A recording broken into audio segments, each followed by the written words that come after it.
Hi there, I'm Karen, and I've been on this earth for 60 wonderful years. John, my amazing husband, and I have been together for 3 decades now. Our love story started in an unexpected place, a trading company where we both worked.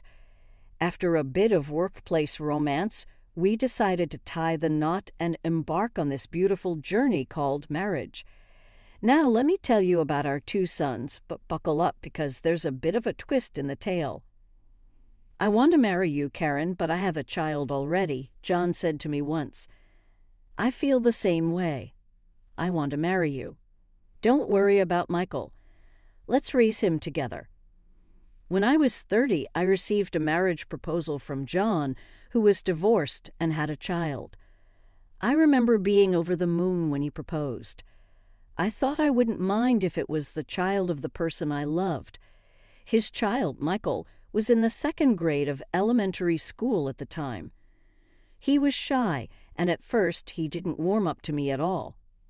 His aloof attitude frustrated me a bit, but that was because I was serious about being a mother to him.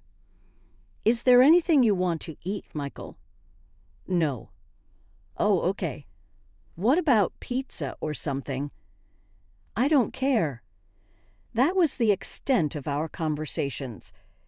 Well, it's understandable that he wouldn't accept a stranger as his mother right away. I decided I had to take my time and gradually build a relationship with him.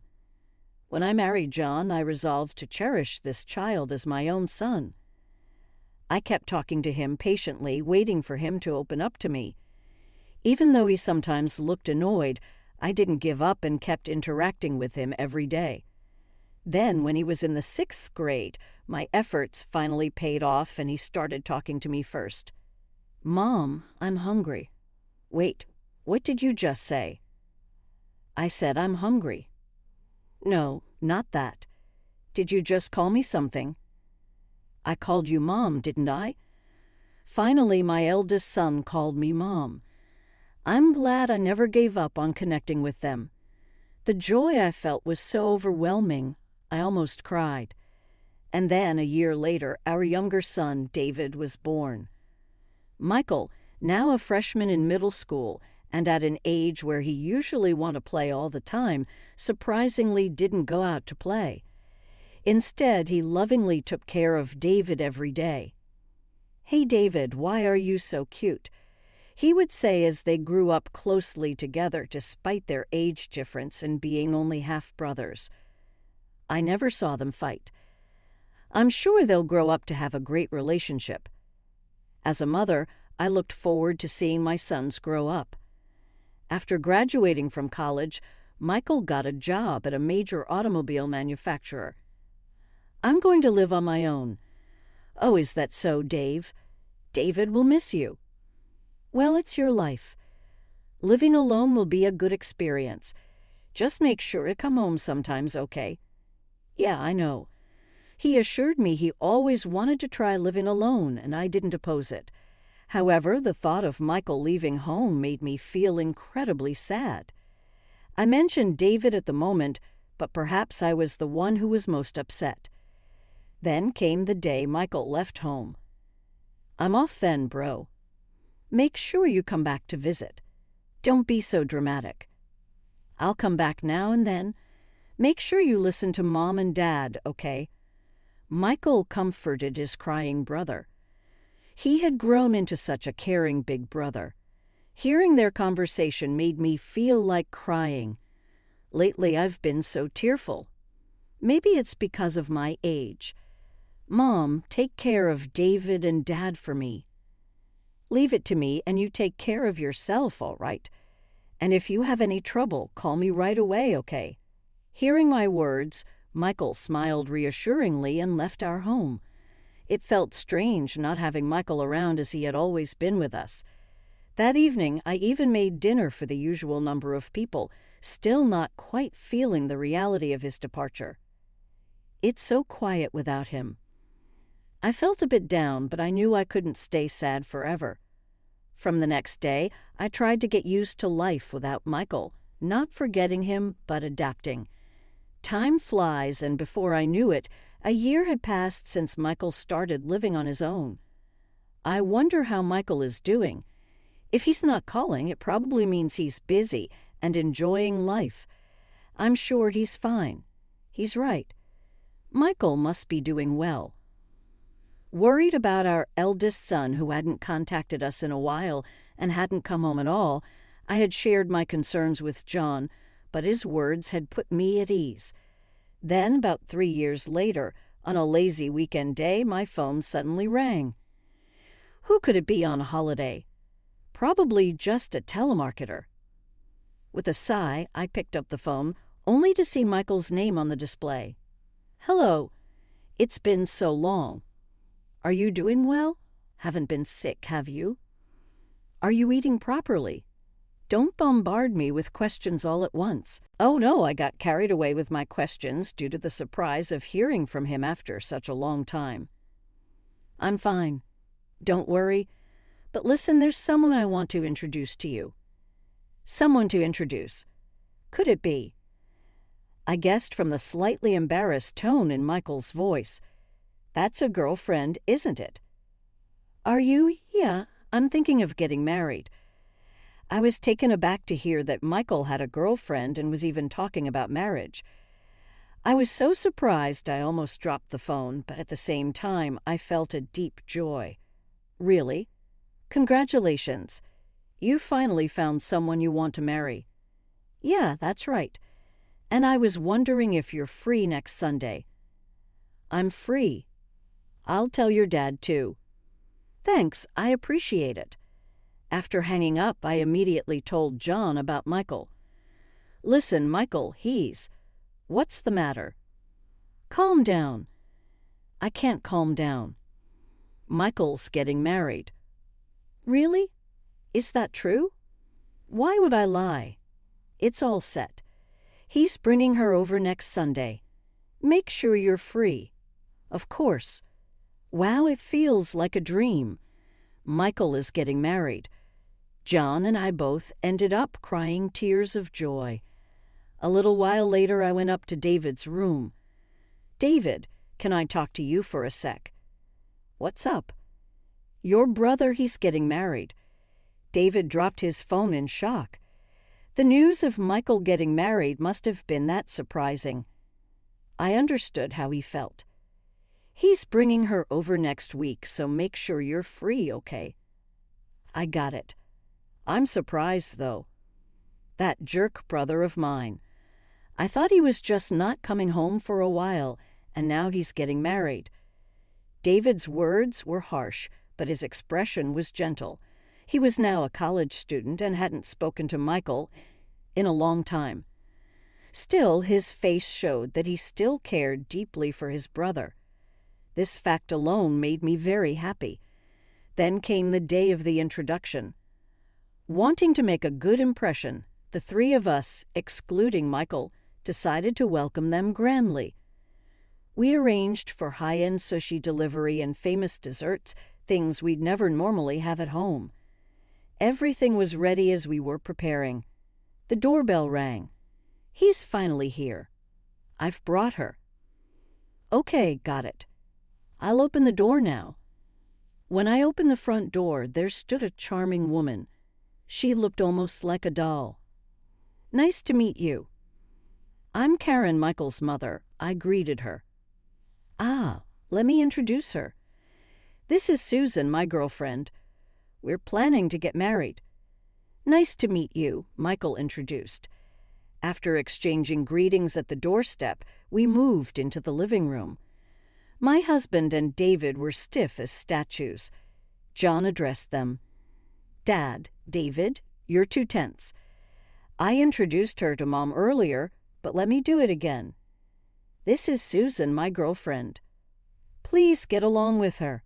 She's cute. You're marrying such a beautiful woman. Am I dreaming? You're all so funny. I'm Susan. Please take care of me from now on. Her presence immediately lightened the mood. My husband and David gradually relaxed as we chatted and shared a lavish meal. Oh, is it that late already? Time flies when you're having fun. It was already 6:00 p.m. "Sorry for staying so late." No, it's totally fine." As I talked with Susan, my husband stood up, taking John and David to his room for a serious talk. Left alone in the living room, an awkward silence fell between Susan and me. What should I do? I need to start a conversation. "So when are you planning to have the wedding?" "Excuse me. Do you mind not speaking so casually to me?" "Huh? What? What does she mean? Just a moment ago, she was all smiles, and now she's giving me cold stares and a curt attitude. Did I say something offensive?" "No, that can't be it. What's going on?" I racked my brain but couldn't recall saying anything rude. What do you mean by that?" I asked her directly, and her reply was shocking. "I might as well be clear about this. You're a stranger to me, so please don't come to the wedding, okay?" "Huh. Michael told me you know. He's his dad's son, not related by blood to you." "That's true, but I've raised him as my own son, and I considered him my real child." I was furious. How could she say such things to someone she just met? I was so angry, I almost lashed out. But Susan didn't stop there. "I don't care about that. The fact that you're a stranger doesn't change." "Oh, but we'll prepare a seat for the mother-in-law out of formality, so please make up some excuse to be absent, okay?" To be rejected like this by someone who's about to become family, hearing her words, I felt my enthusiasm drain away. Her brash manner during what was supposed to be a happy occasion made it hard for me to feel celebratory. Fine, I'll do as she wishes. Understood.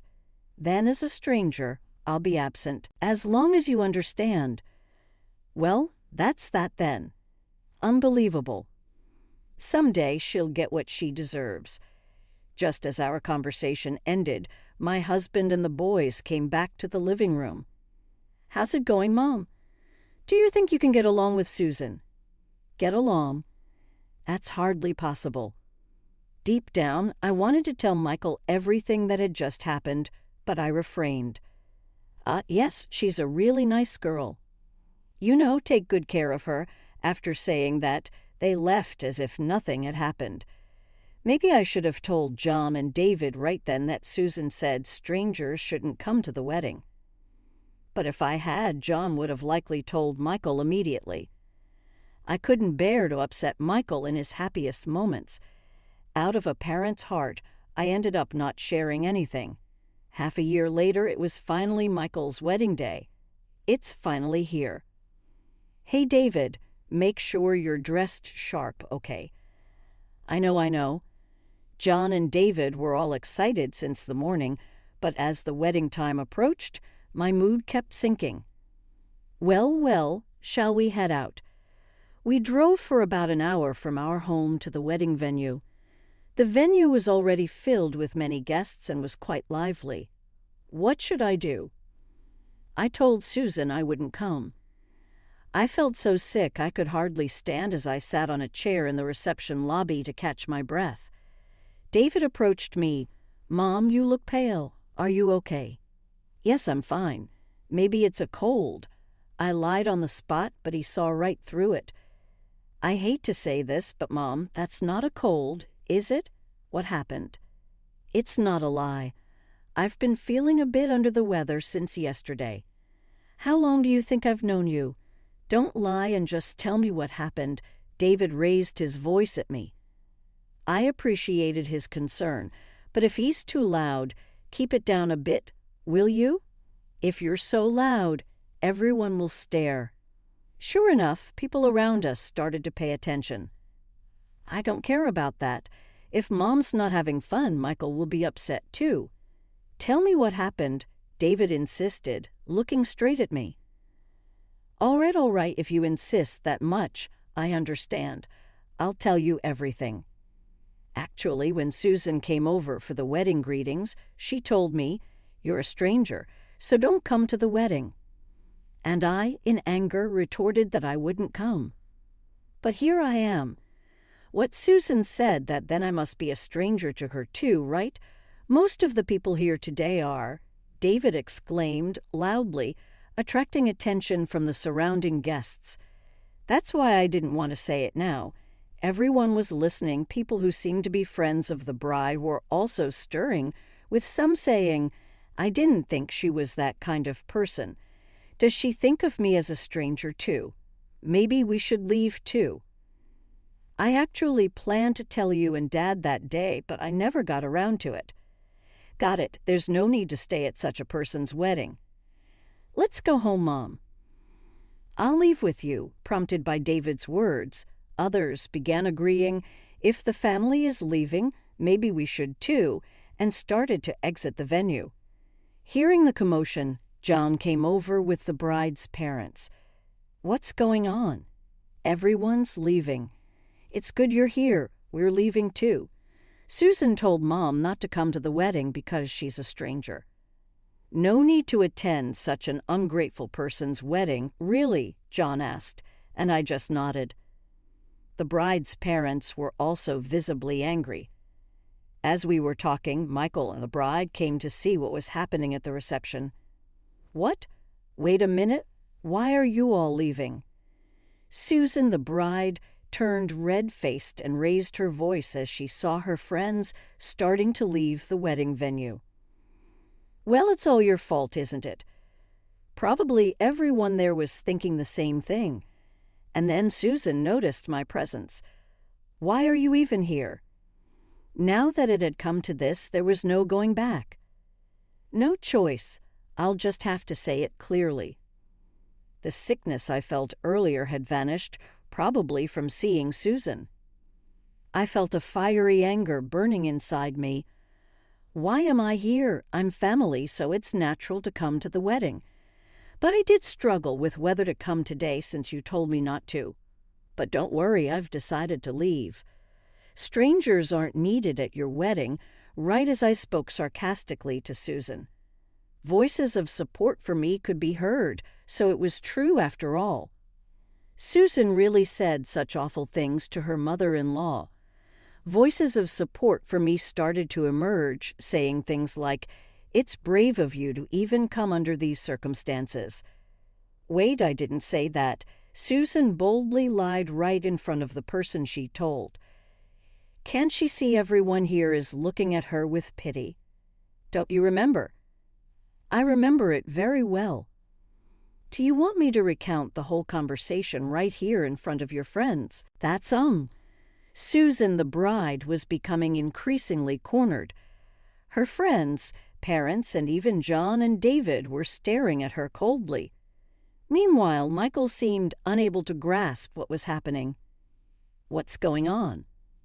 I don't understand any of this. David then spoke up. Don't you get it? Mom was told by her to stay away from the wedding because she's a stranger. That happened on the day she came for the greetings. Michael, how do you feel about someone calling the person who raised you like her own stranger? Finally, Michael seemed to understand the situation. His expression turned from confusion to anger, and then he exploded at Susan. You said that. Are you kidding me? Mom raised me like her own son, even though I was a stepchild, and you treat her like a stranger and tell her not to come to the wedding.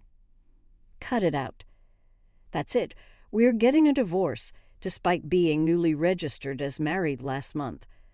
Michael declared, divorce right in front of everyone.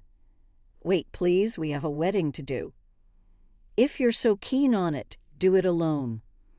Sorry, folks, but I can't stand by while my mother is insulted like this. Is it all right if we proceed with the divorce? I'll pay any necessary compensation. Of course, Susan's parents said. We don't need any compensation. If anything, we should be the ones paying. Susan, having lost all support, collapsed in her bridal gown. Serves her right. This is what happens when you pick and choose people for such a petty reason as being strangers. Well, there's no wedding happening now. I addressed everyone except Susan. I'm sorry for the inconvenience today, but the wedding is canceled anyway. Being treated as strangers, it's probably better if you didn't participate. Maybe you should reconsider your relationship with Susan. After all, she's someone who would drive away even her own family. Oops, sorry, that was a bit too much. I wish you all happiness in the future. Thank you for coming today. I wondered if I had gone too far, but the venue erupted into a standing ovation. Everyone seemed to agree with what I said. Amidst this, I approached the weeping Susan. There was something I absolutely had to say to her. How does it feel to have your life ruined by a stranger? You know, it's all because of the seeds you sowed yourself. Just so you know, Michael is a stranger to you too, since you're not related by blood. From now on, be careful with your words. I'm leaving now. Susan, now just a sobbing mess, was unable to respond coherently. And with that, we left the venue and headed home. In the end, what was meant to be a slight against me turned into a grand final where everyone supposed to attend the wedding didn't show up. The saying, "words can be your downfall," has never been truer. I need to make sure I don't end up like that. Sitting at home and relaxing, I thought about it. A week later, Michael came to visit. "Mom, I'm sorry for making you feel bad." I had no idea Susan would say such things. It's okay, dear. It's not your fault. Besides, if I had spoken up sooner, maybe things wouldn't have gotten this bad. I'm sorry. Okay, don't apologize. Oh, right, Michael said this and handed me a brown envelope. It was quite thick, but I wondered what was inside. What is this? Susan's parents sent it as compensation for you.